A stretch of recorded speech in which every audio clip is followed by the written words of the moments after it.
immigration statement. Speaker John Boehner calling them ignorant and not a reflection of the party.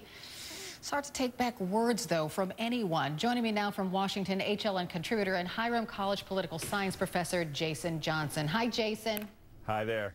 Okay, so Mr. Priebus asked you to sit down with him so he can find a way to repair relations with minority groups. Tell me what that was like.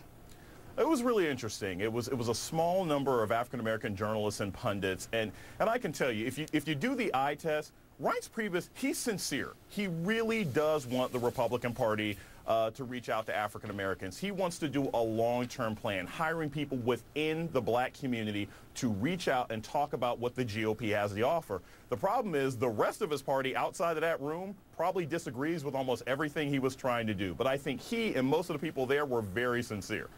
So his biggest problem is members of the Republican Party?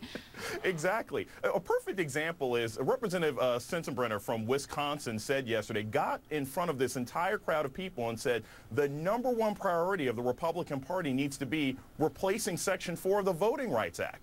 And people in the room cheered. And yet when we got into the room later on and talked to pundits and journalists, there were many conservative Republicans there who said they would go to war with him over that.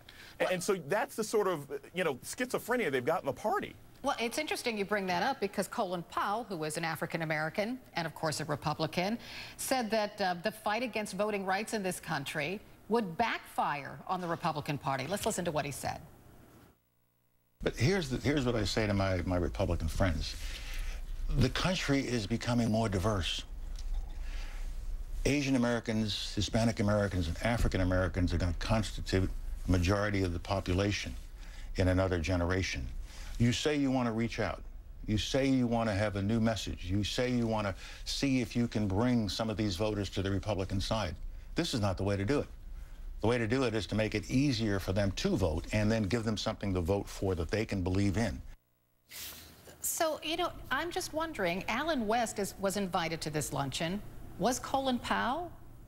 Why wasn't he there? Yeah, there were a lot of prominent names that weren't there, and I thought that was interesting as well. Colin Powell wasn't there. Alan West was there. I had a chance to chat with him. I think one of the other things about who wasn't there is it was a majority black room.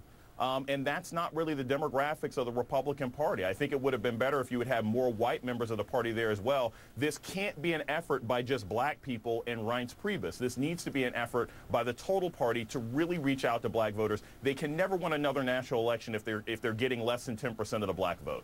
But if it's in your mind that African Americans voted for President Obama, what, 93% of African Americans voted for President Obama?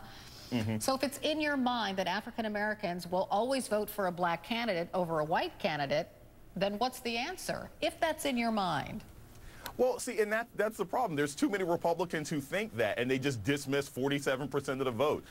You look at Bob Dole. Bob Dole got 14% of the African-American vote, and that was against the first black president, Bill Clinton. So there's a message out there that the Republican Party can use, but they've got to stand up like Ken Mehlman did.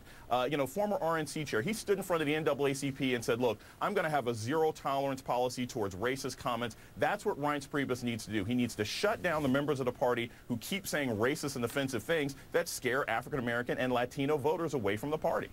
Jason Johnson, thanks so much. Thank you. Still to come in the newsroom, if you didn't get your fix from this year's Video Music Awards, and who didn't, red carpet